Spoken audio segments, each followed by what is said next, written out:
Good evening, everyone. Nothing's constant. It will not be this way forever. This is a difficult time, but it is just that a time. Until then, stay safe and healthy. A warm welcome to members and guests for this informative session. I would like to extend a warm welcome to our guest speakers and renowned doctors, Dr. Mahesh Balsikar, Dr. Tanu Singhal, and Dr. Sunita Dubey. Thank you for sparing your valuable time and for being amidst us today. COVID 19 is a new and rampant virus that has redefined our way of life. So has a raft of misleading, sometimes plainly untrue articles, rumors, and social media posts. Believing in and unintentionally spreading the myths that surround the virus will only make the fight against the virus much more difficult.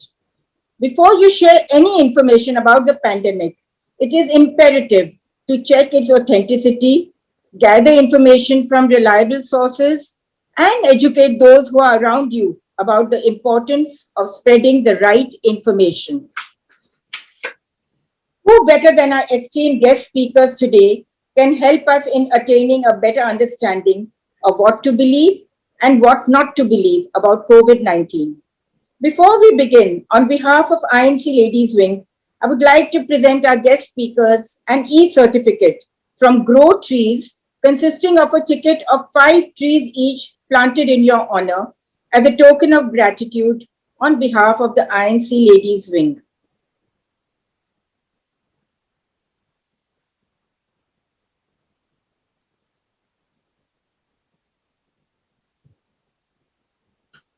Here's presenting the Survive, Thrive and Revive in COVID Times Committee for the year 2020-2021, helmed by Vice President Nishrin Khurakiwala, Chairperson Pallavi Podar, Co-Chairperson Amla Ruia, Advisory Sheila Kriplani, and members Malti Jain and Sunita Mandelia.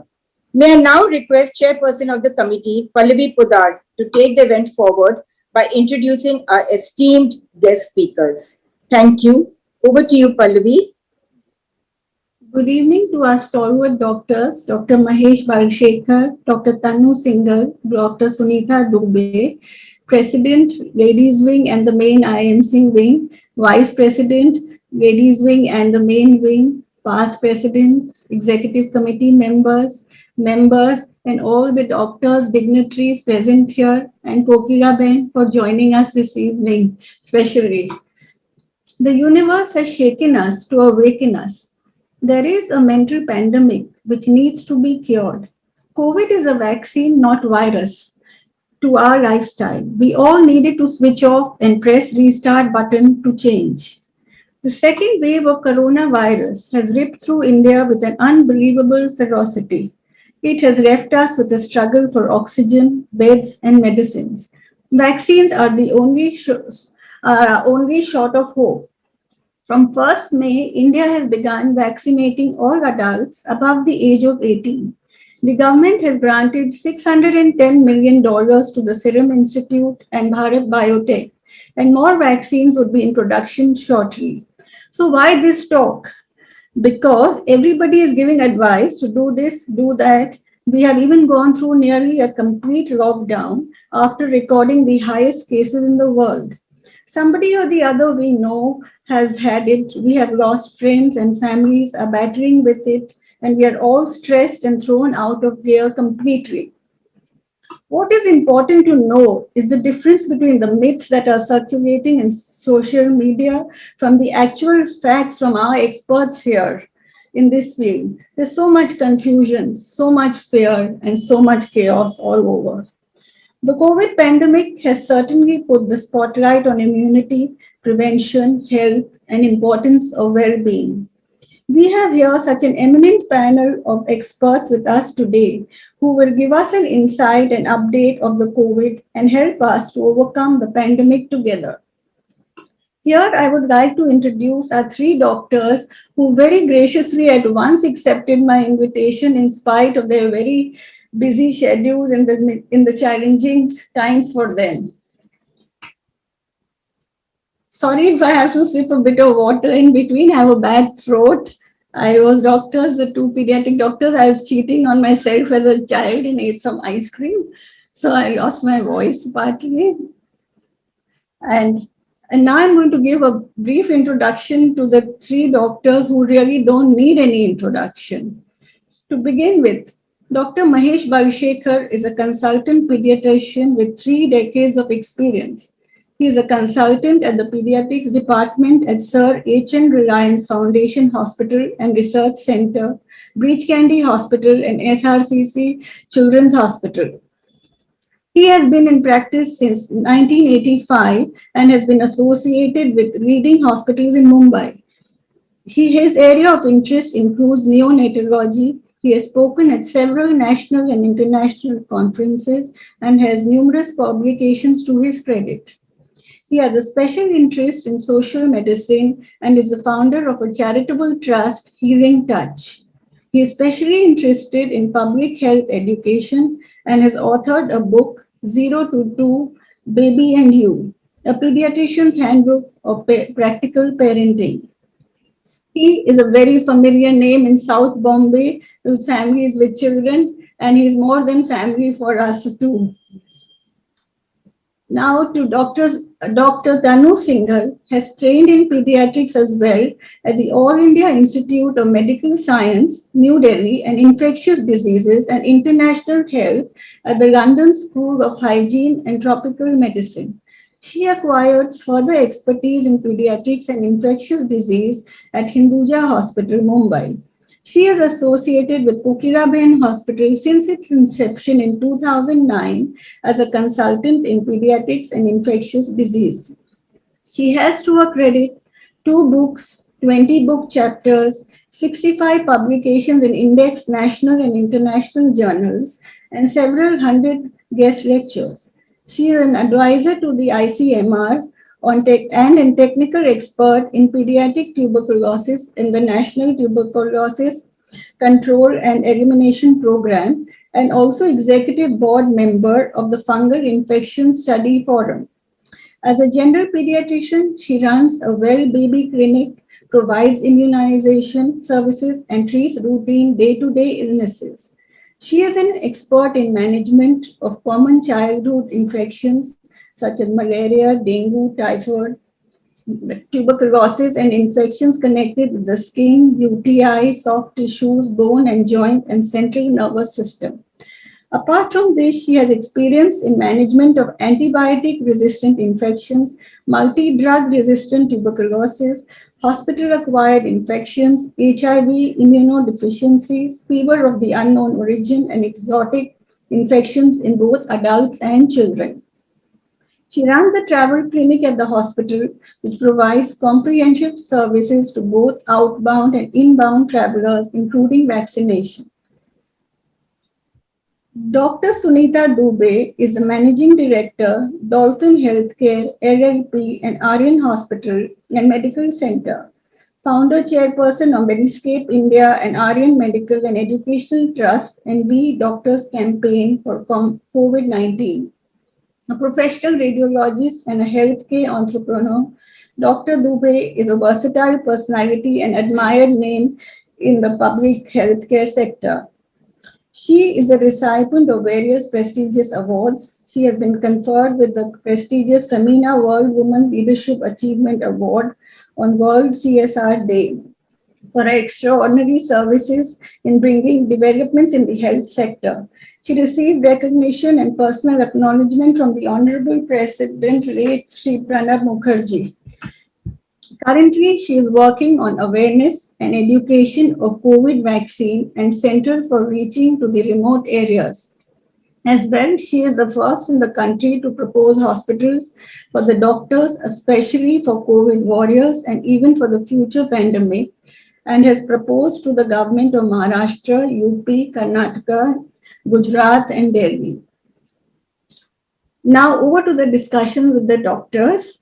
it's tough for me to combine the immense knowledge with the very little knowledge that I have, but you still give it a try. And without taking much of time, I begin with Dr. Balshekar because we take it through him as a pediatric child specialist to Dr. Singhal, who would be for pediatrics and adults, and then Dr. Sunita, who's for the general public and general healthcare. Dr. Saab, to begin with you, I think at this point, most of all parents and mothers are very, very anxious and you're receiving calls day in, day out. What is your advice for babies, children, teenagers, and young adults? And what treatment would you advise to them? Fortunately, most cases in children are mild and asymptomatic. Generally, we need to give only paracetamol syrup for the fever. If there's some cough and cold, then we give some simple cough cold medicines. Most of these children are also given vitamin supplements just to boost the immunity. Complication rate in children is extremely low. For example, the number of children requiring hospitalization is only 2 to 4%, and less than 1% require intensive care. So when we manage patients at home, we tell parents about the red flags, about when they need to report to a hospital and a doctor, so that some complications, though rare, are not missed. And the red flags are high fever, particularly if it goes beyond 3 days, a cough which is progressive and increasing. If you see a pulse oximeter reading which is below 94% recurrently, if the child is breathless, and above all, the general look of the child. If the child looks extremely sick and weak, the intake is poor, urine output is less, then these are red flags. Also included in the red flags are the new symptoms which are described, which is a red eyes, red mouth, skin rashes, or a general ill health in the child. So if these red flags are seen, then parents are requested to get back to the doctor and get the child checked. Unfortunately, most children do really well with home care, and we have not seen too much problem in children. Which is the age group you feel which is most vulnerable, Doctor? So the complication rate is slightly higher in infants. And once you cross infancy between 2 and 15 years or 18 years, the complication rate is extremely low. We've had many newborns. For example, the transmission of infection in pregnancy from mother to child is less than 2 to 3%. Some of these babies have caught the infection, but almost all babies have done extremely well. Infants are at higher risk for complication.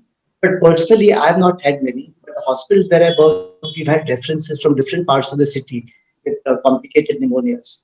Older children generally do well.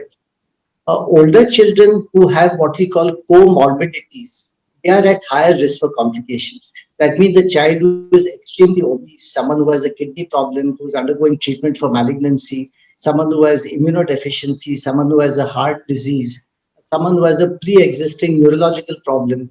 So these at-risk children have been monitored more carefully because they are more at risk for complications. But without comorbidities, most of the older children seem to do extremely well and rarely get into hospital. I think that's really well answered and would give a lot of relief to most of the moms here. And you covered every aspect, Doctor. And what about children who have high IgE levels, Doctor? Would you recommend what sort of treatment and vaccine on them also? So the IgE, if it is elevated, it just means that this child has an allergic constitution. So they may have skin eczema, they may have asthma or any other atopic or allergic condition. As far as the vaccine is concerned, it does not mean you cannot give the vaccine. Those with elevated IgE, you can safely give the vaccine. That's not a problem. Those who have asthma, what happens? Fortunately, in the beginning of the epidemic, we were extremely concerned that those with asthma may have a bad time with the COVID, like they do with influenza. But what we have found in practice, those with asthma do not have a significantly increased risk of complications. That is the good news. Even those with asthma do pretty well with treatment. So IgE by itself is not a risk factor. That's really a relief to know and sure for those parents whose children are suffering from IgE high ones. Doctor, what is your advice for lactating mothers and pregnant women, whether it's on the vaccine and also during COVID care? So first about the vaccine is that the government has laid down a rule that pregnant women and lactating women should not receive the vaccine. So that puts a full stop to what we advise mothers. If you review the literature, however, whether you look at the CDC, you look at the WHO, you look at the ACOG, you look at the RCOG, all of them have said that there's not that much data with vaccines in pregnancy and during lactation. But if the risk is considered significant, then one needs to consider giving these individuals the vaccine. Medically, they have not found any complication with breastfeeding. So once the government approves, I would personally have no hesitation in recommending the vaccine for lactating mothers. During pregnancy, similar, the experience is maximum with the American vaccines of Moderna and Pfizer, where they are very comfortable giving the vaccine. They've also approved the Johnson's vaccine. The RCOG also says that you can give preference to the Moderna and Pfizer, but they're okay with giving the Covishield as a second choice. So, considering that we don't have the American vaccines here, once the government approves, I think it's quite reasonable to give pregnant women. One would avoid it in the first 14 weeks of pregnancy, but thereafter the risk in the community is high. It would be reasonable to give it. But as of now, the government has not approved administration of vaccine during pregnancy and lactation. About COVID infection during pregnancy, initially it was thought that it's very benign and nothing happens. But fortunately, the risk now is found to be only marginally higher. So they are at higher risk for complications, but not substantial.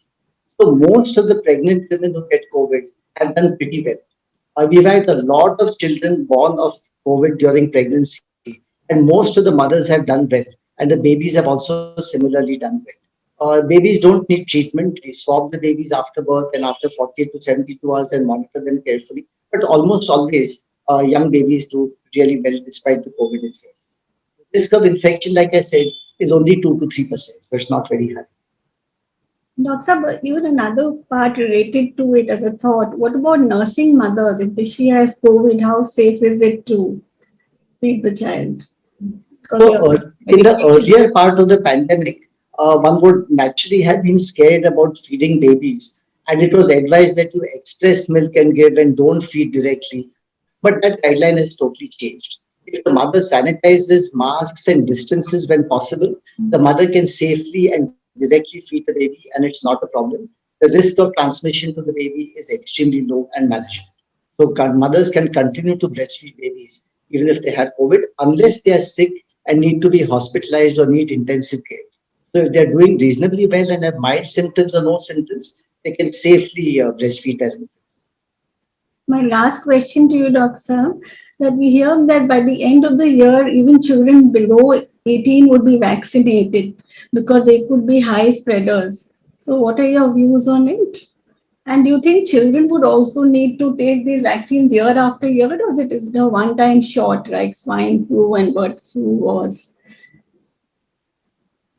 So vaccination in children, Pfizer was approved over the age of 16 years. All other vaccines were approved over the age of 18 years.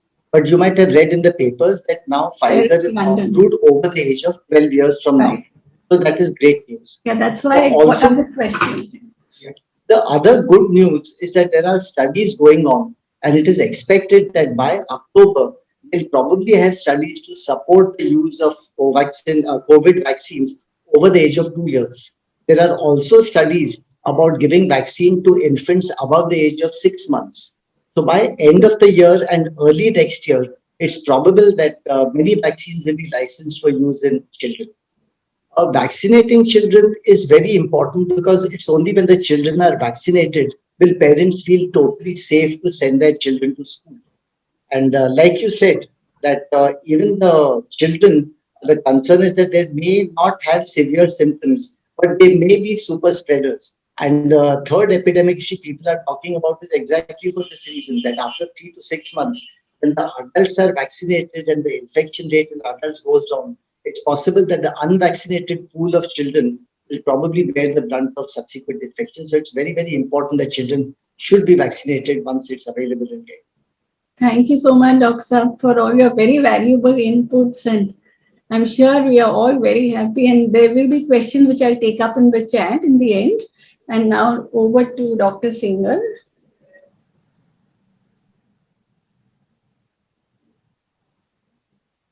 Dr. Singhal, while we are talking on vaccination, do you think that we'll need this vaccination every year, or till this pandemic and till at least the entire population is done with, which could be 2 to 3 years? Yeah, it is very difficult to predict anything about COVID-19 because it has actually, belied all expectations and predictions. So we know for now that the vaccines which are currently available will give protection for at least 6 or maybe up to 12 months. But whether there is a need for further booster doses will depend on a lot of factors as to whether new variants come in and whether the virus continues to circulate. So at this point in time, I think people should take their first set of doses and then wait for what emerges. So it's something very difficult to say. Like there's You, been a thought coming that the first 2 doses should be of Covishield, as it could be what's on the spike proteins, and then third booster dose should be of vaccine, as it attacks the complex protein. And at the same time, there's also a thing that these may not be sufficient for the new variants which are coming in. yes, so that is in fact something which is of concern. But at the moment, you may have many other vaccines also available for boosting immunity later. Not just Covaxin, but you may have Novavax, which is also going to be produced by Serum Institute of India, which may be available. And we don't know whether the Pfizer and Moderna vaccines may also come in. So at this point, people who have taken 2 doses of Covishield should just at this time be okay with that and wait for further recommendations. There are many kind of studies which are going on to see how to kind of boost immunity due to pre-existing vaccines, and we should wait for the results of those studies. Now, what are the new strains and mutants and variants which you think are coming in and which may come in again? There's a new one which you're reading now for the eye, the black morph thing, which is very scary indeed. So, this is a property of the COVID virus, that it kind of replicates and mutates and it cannot correct itself. And that is why the virus has kept changing over the past 1 year. And it is believed that this current surge of infections which India is seeing is, apart from the fact that people didn't use precautions, is because of these new variants and mutants. Because what happens is that when a virus acquires properties which make it highly transmissible, it outdoes the pre-existing strain. So in this thing, two important mutants or variants have emerged. One is the UK variant, which was discovered in the UK and then was responsible for a surge of infections in Punjab. And then we have this double mutant in Maharashtra, which has properties of both the Brazilian mutant and the California variant. And because of it is believed that this is highly transmissible because in this second wave that we are going through, there are lots of different things as compared to the first wave. So, for example, in the first wave, if you had one person in the family who was affected, maybe one or two other people would be affected, but the rest of them would be okay. But now in this time, if one person gets affected, the entire family is affected. The second thing what we are finding is that young people are getting affected, fevers are lasting longer. So it is believed that this mutants have and variants have a role to play, and these may keep coming. But there is another important thing which we must remember that pre-existing infection previously does protect against these mutants. So we are not seeing so many reinfections this time. So most of the people who got infected in the first wave are not getting infected in this second wave. And also that the vaccines are able to protect against severe disease even due to these mutant viruses. Because, this is a common question in people's mind that, we are having these mutants and variants. What is the point in getting vaccinated?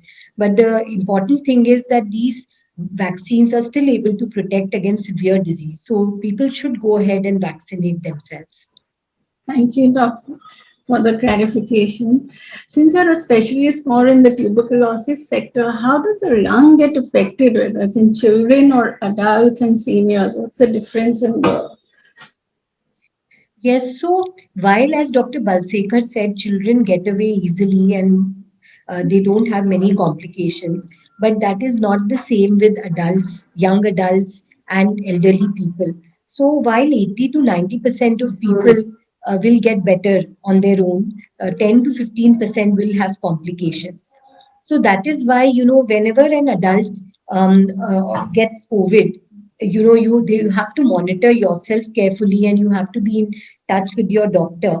And like what Dr. Balsekar mentioned about red flags in children, similarly, adults, with certain red flags should be very careful.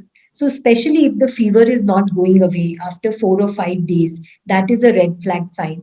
Cough, which is worsening. And if their saturation, which was earlier 97, 98, starts going down to 95, 95, 96, that is the point in time when people should be concerned. They should also be concerned if they are overweight and if they have other comorbidities and if they have not received any vaccine. So all these people have to be careful and seek medical attention early. That's really well answered too. And what is the advice for patients on diseases like who are on kidney dialysis and have other diseases, high diabetes and other problems? So the first important thing is How that to they should. handle the COVID bit and also your advice for the vaccine for them. So, first of all, they should all continue their current medications. It is very important to keep their diabetes under control, keep their hypertension under control, go for their dialysis regularly, follow diet plan, make sure that they exercise and don't gain excess weight, which is happening during the lockdown. All those things have to be, and they should, seek attention, seek consult with their doctors, even online or teleconsult, because they have to be in the best of their health. That is the first thing. The second important thing is that they should vaccinate themselves. And many people have this fear that, I have these problems, I'm on blood thinners, I'm on medication. Can I take the vaccine? So basically, everyone can take the vaccine. Even people who have allergies to food or drugs can safely take the vaccine, and they don't need to stop any of their medications prior to vaccination. So they should be more aggressive in seeking out vaccination for themselves. That is very important. And the other important thing is that if they get symptoms of COVID-19, like if they have a little bit of fever and sore throat, they should test themselves early. That recommendation is for everybody, because many times we find that people have symptoms, they have mild symptoms, and they don't go and get themselves tested because they feel that, oh, if I'm tested, my building will get sealed, or my flat will get sealed, or my family members are not going to go out. But that is incorrect, because only once you have a positive diagnosis, then it becomes very clear how you need to be managed. And also, it is very important that people, and this is not just for people who have comorbidities, but also for other people who ever get COVID, that they should follow their doctor's advice and they should not go around getting themselves tested indiscriminately, not get CT scans done, because nowadays people are doing CT scans on day 2, day 3, which is really not needed. And another important message which I want to give in this forum is that people should not use steroids, especially in the first week of the illness, just because they are running fever. Because, steroids can sometimes worsen things. You're completely right. People are still, they don't want themselves to be tested because they don't want others to know, and that the building will be sealed. It's like a taboo talk for them still. That's very true. Doctor, they say that we should do an antibody test after the vaccine. Is it there are mixed feelings on that? So what is to check the count? No, actually, it is not recommended because there is no level of antibody which has been found to correlate well with protection. So, some people have antibody level of 50, some have 100, but we don't know what is the protective level. So, and we've had people who have got COVID even despite having adequate or positive antibodies. And there are other people who may not have antibodies and yet be protected because certain aspects of immunity, such as that which is mediated by T cells, is not picked up by the antibody test. So the antibody test actually causes more anxiety in the person, because if they don't have antibodies, then they keep getting worried, then they keep wondering which other vaccine they should take, and they have all those questions.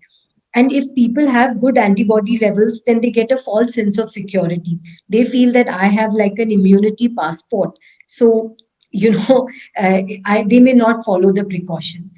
So we as doctors don't recommend antibody tests. Like I have taken 2 doses of the vaccine and I've not done my antibody level.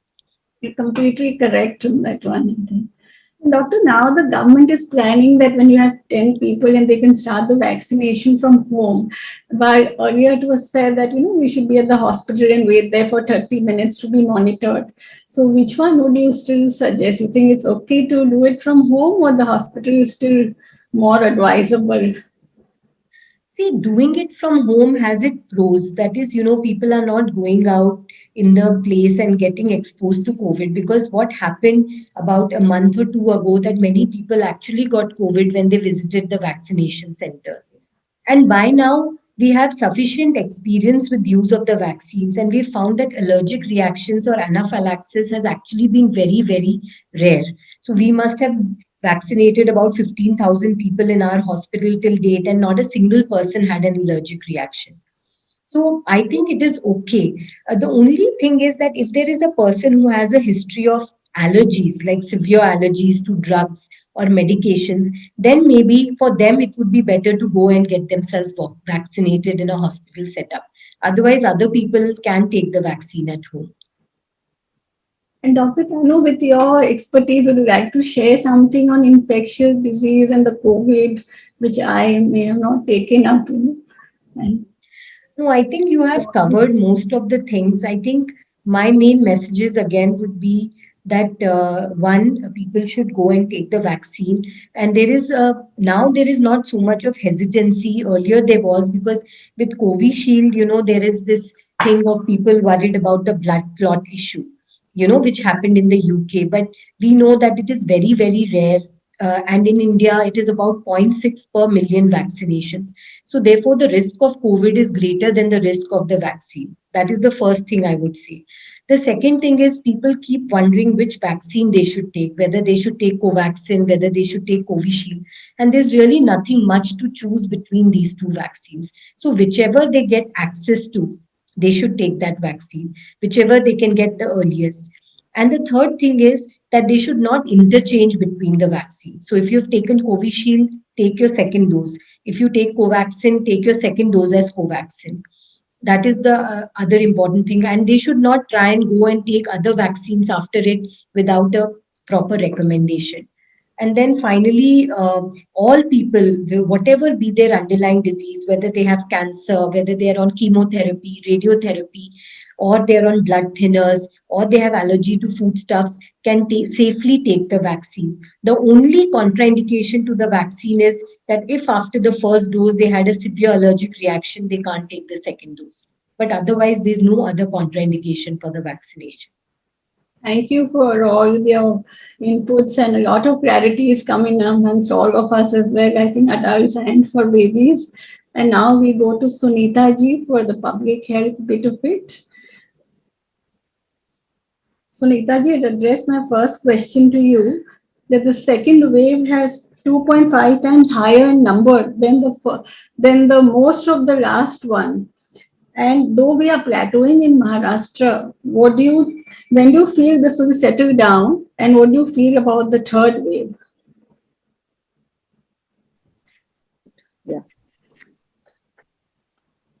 Yeah, you can hear now. Yeah, so right now the second peak is, I mean, already in Maharashtra, especially, is reducing.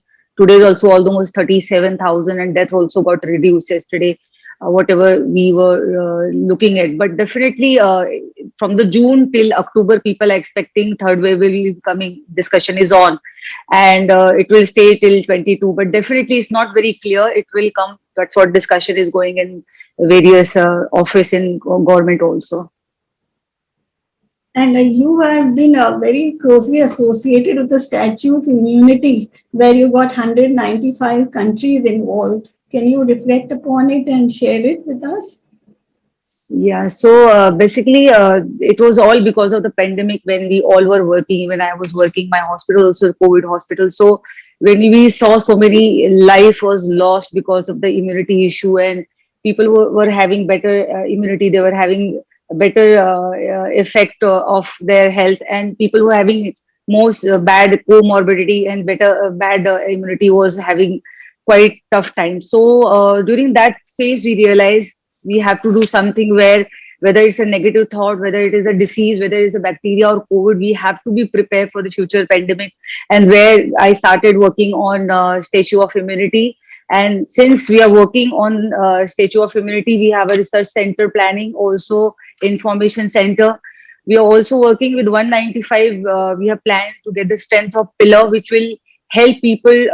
Different country what they are following in their practices in immunity will be discussed and information will be shared. So that's a whole about like how to build our country for future pandemic to be resolved.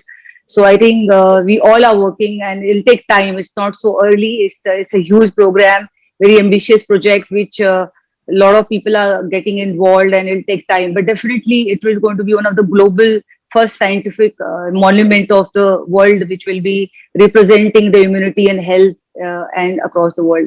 That's great. From the Statue of Unity to the Statue of Immunity. Fantastic.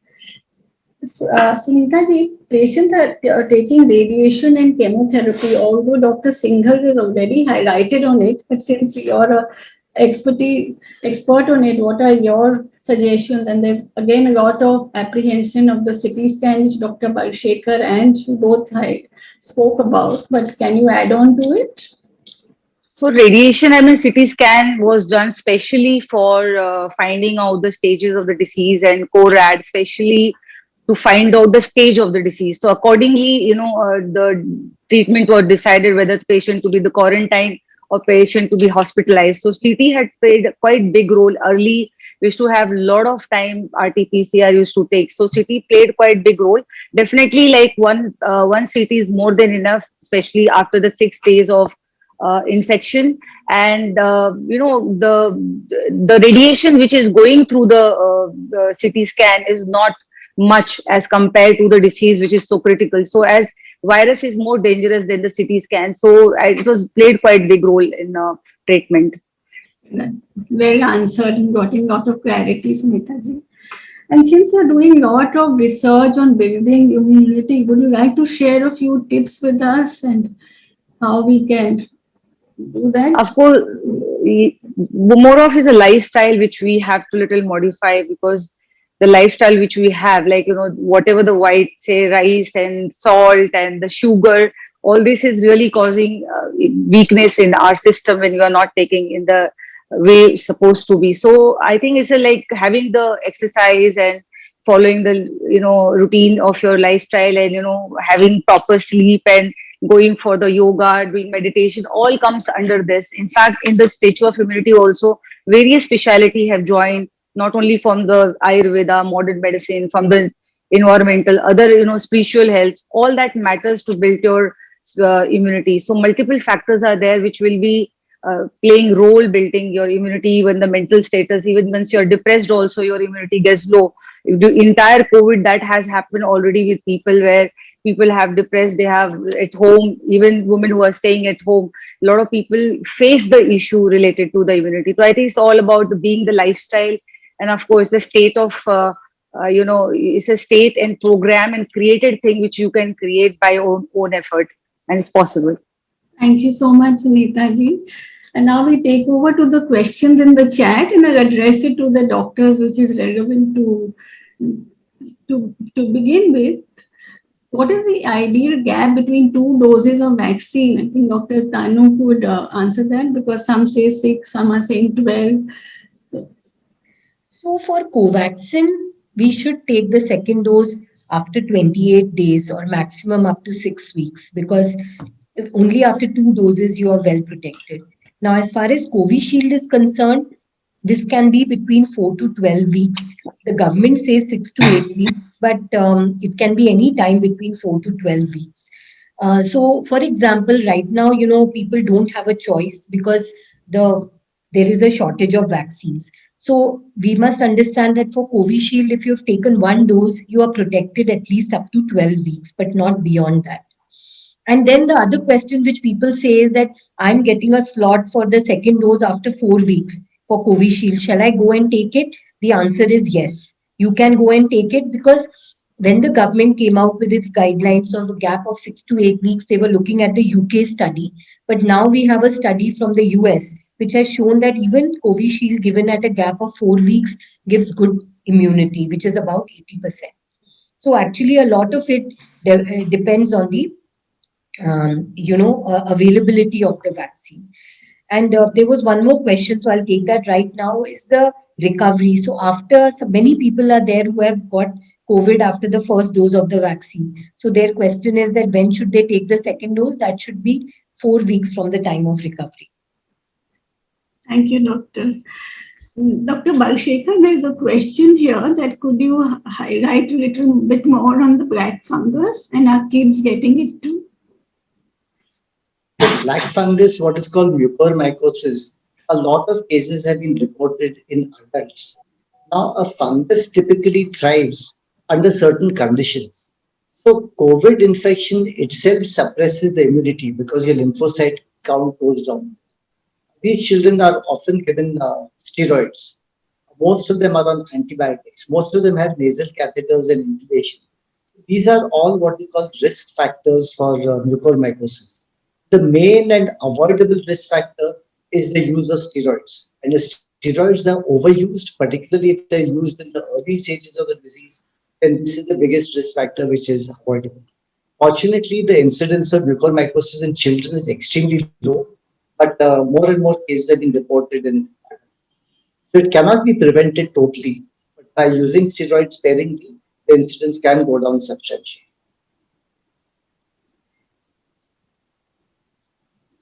I think you're muted. Yeah. Thank you so much, Roxanne, for the clarification. There's another question, Dr. Tanu, addressed to you. We have many teenagers in the hospital with moderate to severe damage in lungs and high fever, 104 for 4 to 5 days. What should be done to avoid this happening? So again, as I said, for children or adolescents, if their fever does not come down in 2 to 3 days, then they should be red flagged. So they should contact their pediatrician or the physician, and these children should be, investigated and started on early treatment. Because as I said, if fever does not come down in 3 to 4 days, high fever is persisting beyond that, whether it is adults or children, they have to be managed carefully. Thank you so much. Sunita ji, there's a question which would regarding CT scan. Would you recommend a CT scan if symptoms persist and RT-PCR is negative?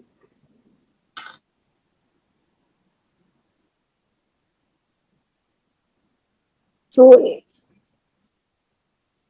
sorry, what you said, RT-PCR negative? Yeah, would you still recommend CT scan?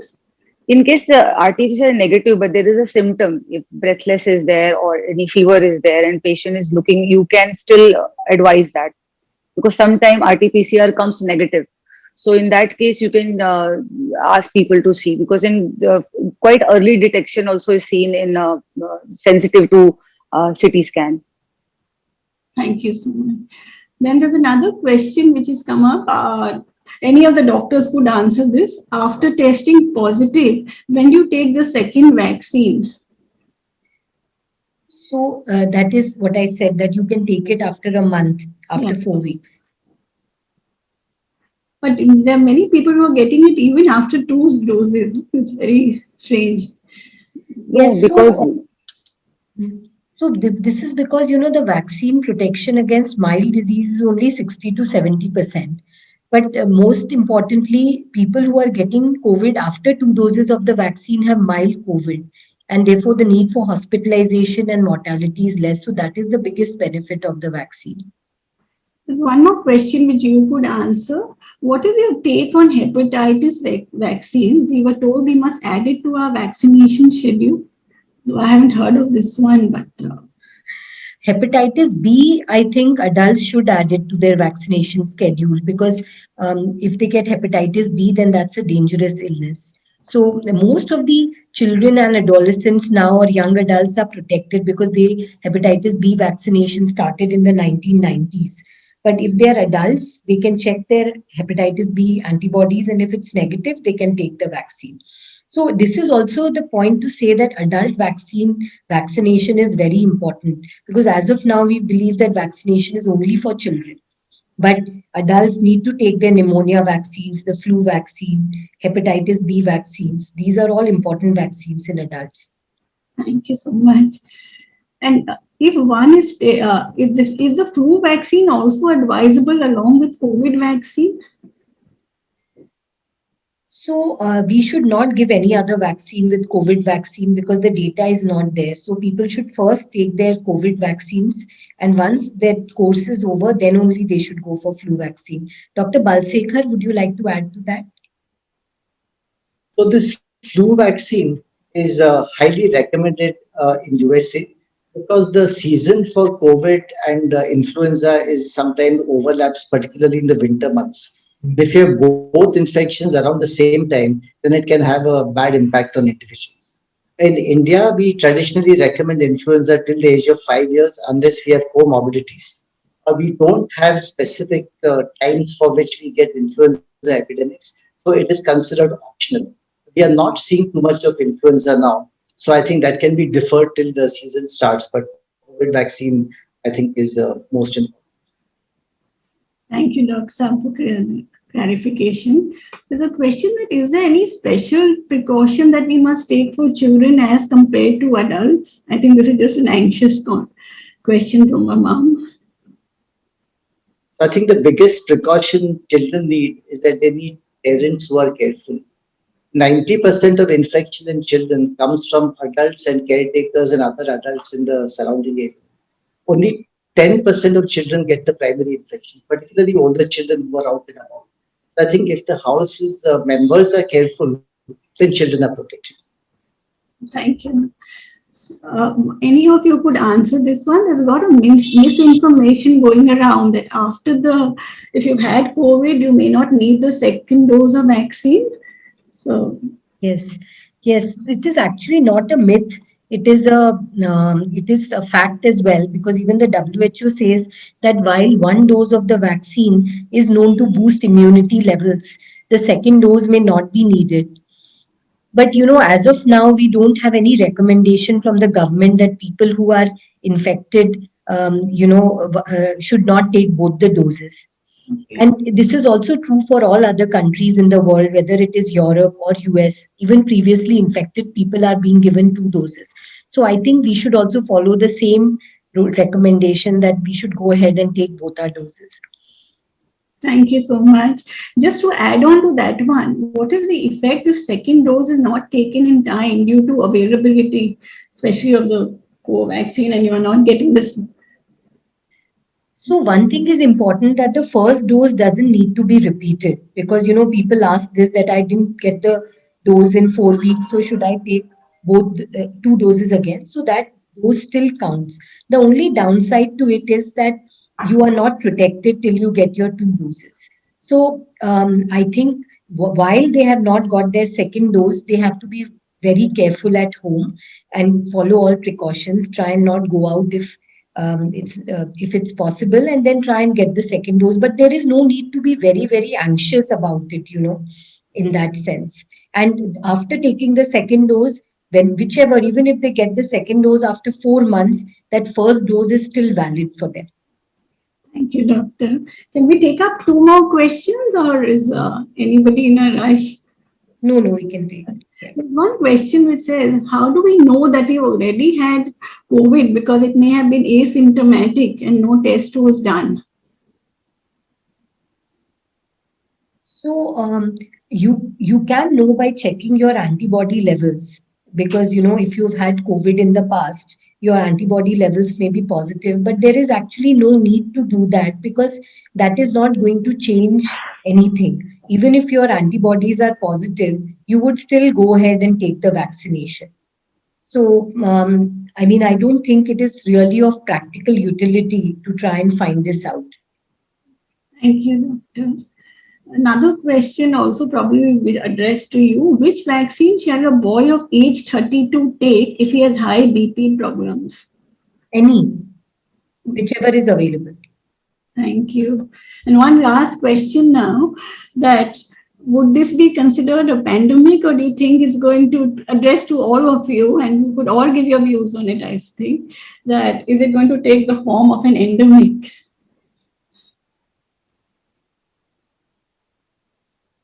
So the long-term outcome of what's going to happen to this pandemic is a matter of discussion. The worry is that it's going to be a fight between the variants and the vaccine. And if new variants keep coming, the concern is that the vaccine will have to keep pace with it. So over a period of time, there's no doubt that the epidemic will come under control. Whether it will be completely eradicated is not very clear. It is possible that the low level of infections will continue in the community, but it is not going to have the impact on our day-to-day living and economic status and mental health, hopefully. So hopefully by next year, I think we'll probably have a balanced life and things will be much better. That's good to know. Hopefully. And would Dr. Tanu want to add on to that? No, I agree with him. And Sunita, you? We are expecting at least COVID to stay at least 4 years, the kind of population we have to understand. But definitely the vaccine is one which will take us out, and the disease will stay for some time, and we all have to stay and do everything rightly with precaution. That's what is main thing right now. So we have to be out together, but it'll take time, really take time to come out of it. That was really a wonderful session. I think all the doctors have answered from the heart and brought in a lot of clarity